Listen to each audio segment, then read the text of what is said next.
The Dodgers just won the World Series. Logic says they should celebrate, maybe make a few tweaks, and run it back with essentially the same roster. But that's not how this organization operates. Right now, behind closed doors, Andrew Friedman is orchestrating moves so aggressive they're making other general managers physically uncomfortable. A $300 million outfielder, a Cy Young winning ace who supposedly isn't available, and a Japanese superstar who could completely reshape their infield for the next decade. Today we're breaking down the Dodgers' most audacious offseason plan in franchise history, and trust me, if even half of this comes true, the rest of baseball might as well pack it up right now. Let's dive in. Kyle Tucker is the kind of player that every team claims they want, but few can actually afford.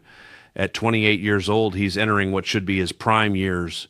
Four-time All-Star, Silver Slugger winner, a guy who can hit for average, hit for power, steal bases, and play elite defense. He's basically the complete package. This past season with the Cubs, he put up solid numbers despite dealing with some injuries. 22 home runs, 73 RBIs, 25 stolen bases, and an OPS over 800. Those aren't eye-popping numbers, but context matters. He missed significant time and struggled in the second half while adjusting to a new team after the Cubs traded a massive prospect haul to get him from Houston. The original projection for Tucker's free agent contract was somewhere north of $500 million. That's Shohei Ohtani territory. But his somewhat disappointing season, especially the second half struggles, have probably reduced that figure significantly. Current estimates are putting him somewhere between $300 and $400 million. That's still an enormous amount of money, the kind of contract that would cripple most franchises for years. But for the Dodgers, it's just another Tuesday. Here's why Tucker makes so much sense for Los Angeles. They have a legitimate hole in right field. Teoscar Hernandez had a decent first year, but regressed significantly as the season went on. Michael Conforto was an unmitigated disaster. He hit under 200, provided almost no power, and was left off the postseason roster entirely. That's not just underperformance. That's a complete waste of a roster spot. Tucker would immediately upgrade that position from a weakness to potentially the best right field situation in all of baseball. The fit goes beyond just filling a positional need. Tucker is a right-handed bat, which provides balance to a lineup that already features left-handed threats like Freddie Freeman. He's proven he can perform in high-pressure situations, having been part of Houston's championship culture before the trade to Chicago.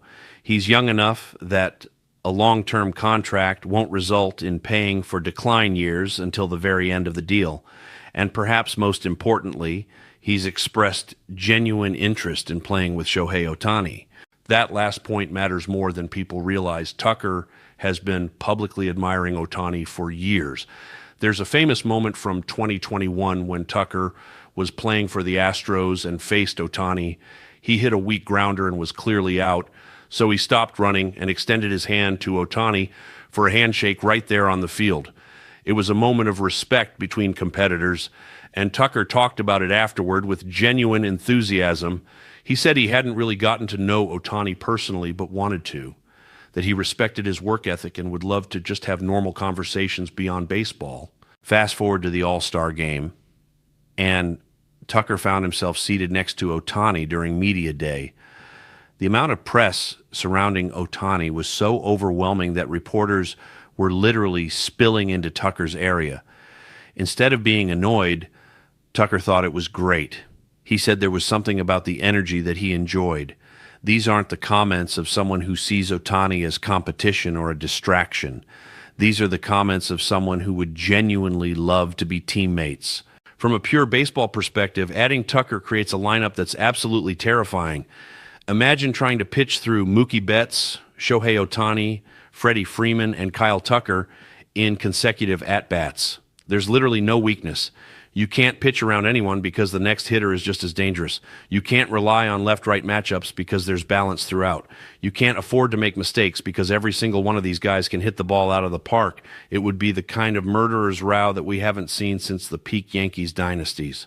The financial side is where things get interesting. According to roster resource projections, the Dodgers' payroll is set to drop from $395 million this year to around $329 million next year if they make no moves.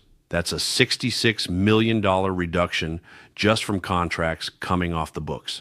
Even if they wanted to maintain the same spending level, they'd have room to add Tucker's annual salary without increasing their overall budget. And if they're willing to push the payroll even higher, which all indications suggest they are, then money is simply not an obstacle. Other teams are reportedly interested in Tucker. The Cubs would love to keep him, but probably can't afford the bidding war.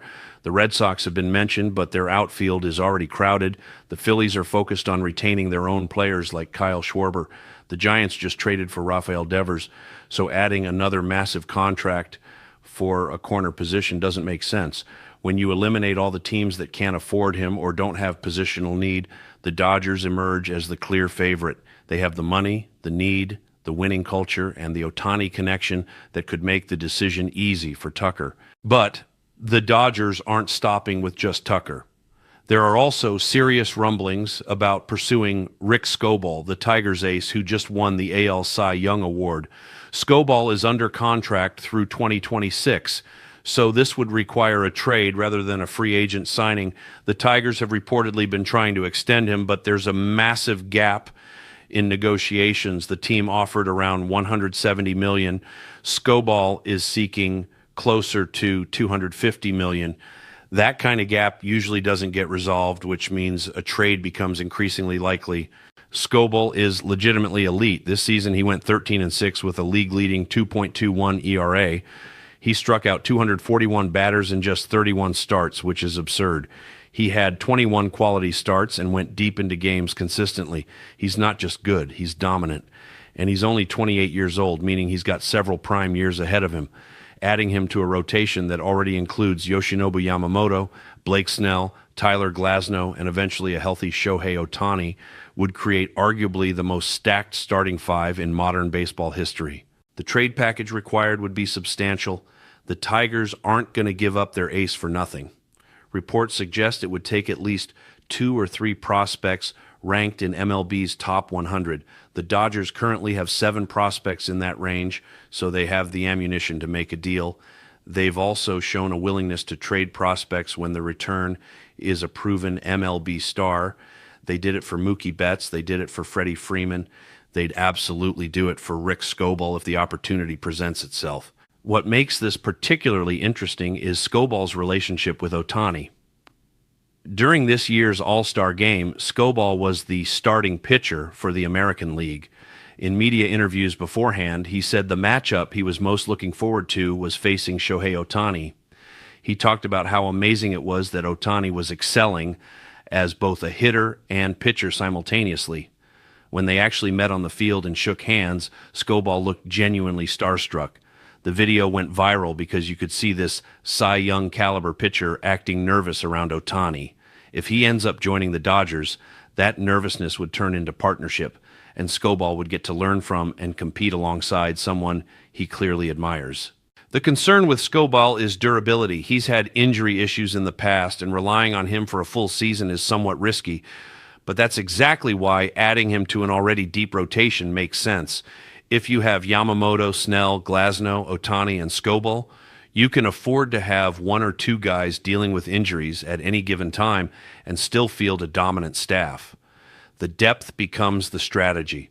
You're not relying on perfect health. You're building in redundancy so that inevitable injuries don't derail your season. And then there's the wild card scenario that almost seems too crazy to be real. Munetaka Murakami, the Japanese slugger who has been absolutely destroying pitches in NPB, might be making his way to MLB. Murakami is 25 years old and has already established himself as one of the most feared hitters in Japanese baseball. In 2022, he hit 56 home runs, breaking the NPB single-season record. This past season was shortened by injury, but in just 56 games, he still hit 22 homers with a 1.043 OPS. Those are video game numbers. The speculation about Murakami coming to MLB has been building for months. His manager in Japan recently asked him point blank during a press conference if he was planning to go to America. That's not something you casually ask unless discussions have already been happening behind the scenes. Multiple American baseball insiders have identified Murakami as potentially the next major Japanese import, with some comparing his power potential to Aaron Judge. That's not hyperbole. Murakami's exit velocities are elite, and his home run rate is comparable to the best power hitters in MLB. Where would he fit with the Dodgers? Third base is the obvious answer. Max Muncy is aging and has been inconsistent. Miguel Rojas is a utility player, not an everyday starter. Murakami played third base in Japan and represented his country at that position during the World Baseball Classic. Adding him would solve the Dodgers' infield questions for the next decade. And once again, the Ohtani connection is huge. Murakami and Ohtani were teammates on the Japanese national team. They trained together. They won a championship together. Murakami has openly talked about how much he admires Ohtani and wants to learn from him. The contract for Murakami would be massive. Estimates are placing it somewhere north of $200 million, potentially approaching the $300 million range if there's a bidding war. That's Yoshinobu Yamamoto money. Teams would be making a long-term commitment to a player who has never faced MLB pitching. It's a risk, but it's also the kind of risk that is paid off repeatedly when Japanese stars make the transition. Ohtani, Yamamoto, Ichiro, Hideki Matsui, the track record is strong. If the Dodgers somehow managed to land Tucker, Skubal, and Murakami in one offseason, it would be the most aggressive roster construction in baseball history. The combined financial commitment would be somewhere around $700 million in new contracts. The prospect cost for Skubal would deplete some of their farm system, and the luxury tax penalties would be astronomical. But here's the thing. The Dodgers don't care about luxury tax penalties. They've shown repeatedly that they're willing to operate in the highest tax bracket if it means putting a championship roster on the field. Other teams are watching all of this with a mixture of admiration and disgust. Small market general managers are frustrated because they literally cannot compete financially. Mid-market teams are trying to figure out how to be creative within their constraints. Even other large market teams like the Yankees and Mets are wondering if they can keep pace with the kind of spending the Dodgers are doing. This isn't just about having money. It's about having money plus smart management, plus a winning culture, plus the Shohei Ohtani effect that makes Los Angeles an attractive destination. The psychological impact on the rest of the league would be significant. If you're a player on a team that's trying to compete with the Dodgers, how do you maintain confidence? You know that your organization, no matter how well run, simply doesn't have the resources to match their roster. You can play perfectly and still lose because the other team is just more talented at every position. That kind of structural disadvantage wears on players over time. It affects motivation, it affects morale, and it ultimately affects performance. Commissioner Rob Manfred has talked about competitive balance, but the reality is that baseball has never been balanced and probably never will be. The luxury tax is designed to penalize high spending, but it's more of a suggestion than a hard cap. Teams like the Dodgers pay the penalties and keep spending anyway. Revenue sharing exists, but small market teams often pocket the money rather than reinvesting it in payroll. The system is broken if your goal is parity, but if your goal is allowing smart, aggressive organizations to build dynasties, then the system is working exactly as designed. The question for the Dodgers is whether all of this is sustainable. Can they continue spending at this level year after year without eventually hitting a financial wall?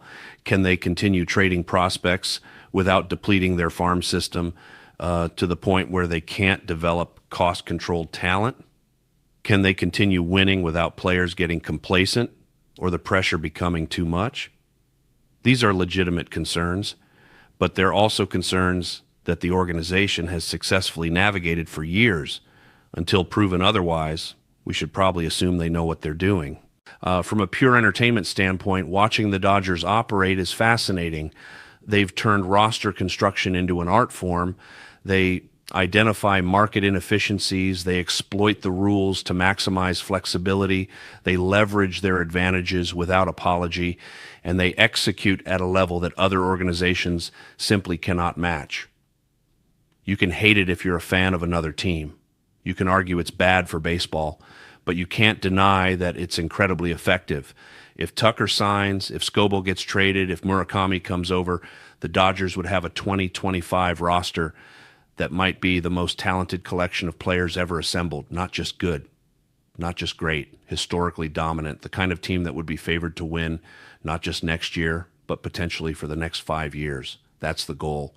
Not just championships, but sustained excellence that defines an era. So here we are watching baseball's richest team get richer while everyone else scrambles to keep up.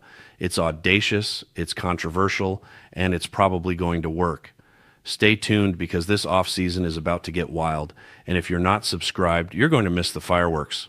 Hit that button and come back because the Dodgers aren't done making moves, and neither are we. See you in the next one.